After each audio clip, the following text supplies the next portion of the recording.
J'étais sur scène en train de faire mon spectacle et j'entends salle noire. Donc, waouh, c'est la violence, tout de suite. Des gens qui votent Front National, parce que ce qui m'énerve, c'est qu'ils n'assument pas souvent. Lui, ce monsieur l'a assumé, c'est cool. Mais sont les gens... Pardon? Pardon?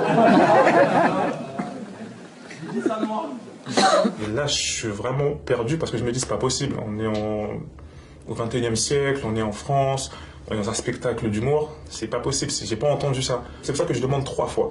Pour lui laisser une chance de désamorcer, de s'excuser, de dire, mais non, je rigole, donc je redemande pardon. Et là, j'entends une voix ferme et sans équivoque qui dit, j'ai dit salle noire. Donc là, en moi, ça boue. J'ai des idées de violence, j'ai envie de descendre sur scène et que ça finisse aux mains. Mais j'ai un sursaut de, je sais pas, de lucidité ou de sensibilité, de fragilité qui, je me dis, wow, non, c'est pas la bonne solution. J'ai pas à répondre à la violence par la violence. Moi, dans mon spectacle, je prône la tolérance, je prône le vivre ensemble, je prône l'amour. Donc, en tant qu'artiste, mais aussi en tant qu'homme, je ne pouvais aller que dans cette direction-là. Donc je prends le parti de mettre cette personne face à sa propre bêtise. Mais tu aurais dû fermer ta gueule, en fait, parce que tu as mis ce qu'on appelle un malaise, qui n'appelle rien dans le spectacle, à part de la gêne pour toi, où tout le monde est gêné pour toi.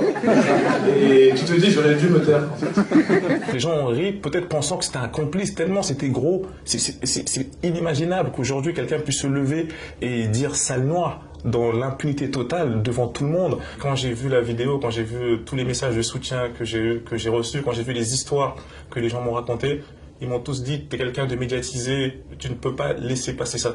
Ce serait envoyer un mauvais signe pour les personnes qui vivent ça au quotidien. Donc oui, je ne peux pas laisser passer ça et je vais porter plainte. Quand je vois les politiques toute l'année qui parfois divisent, qui parfois cherchent à souffler sur des braises. Je me dis là, quand il se passe quelque chose comme ça, j'ai envie aussi d'avoir le soutien des politiques. Il y a beaucoup de racisme en France. On peut pas le nier et il faut le combattre tous ensemble. En fait, le racisme n'est pas une question qui doit intéresser que les Noirs ou que les gens victimes de racisme.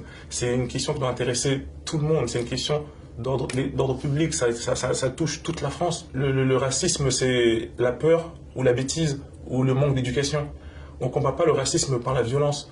Quelqu'un de raciste est souvent quelqu'un d'ignorant, est souvent quelqu'un qui a appris par ses parents, qui a appris par son environnement, qui a mal appris.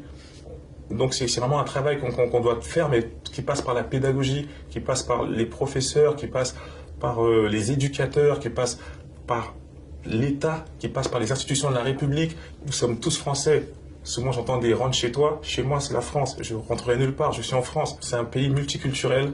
C'est notre force. C'est pas une tare d'être différent. Le vivre ensemble, c'est chacun vient avec sa différence. Le vivre ensemble, c'est de ne pas faire semblant de je ne vois plus les couleurs. Pour moi, il n'y a plus de noir, il n'y a plus de blanc, il n'y a plus de gros, il n'y a plus si. Il y a des gros, il y a des mecs, il y a des roux, il y a des blancs, il y a des noirs, il y a des femmes, il y a des hommes. Pour moi, le vivre ensemble, c'est d'accepter toutes ces différences et de vivre avec ça. Il y a beaucoup plus de Français qui veulent vivre en harmonie avec tout le monde que des racistes. Donc vous ne gagnerez jamais. On partira pas, la différence gagnera, la mixité gagnera.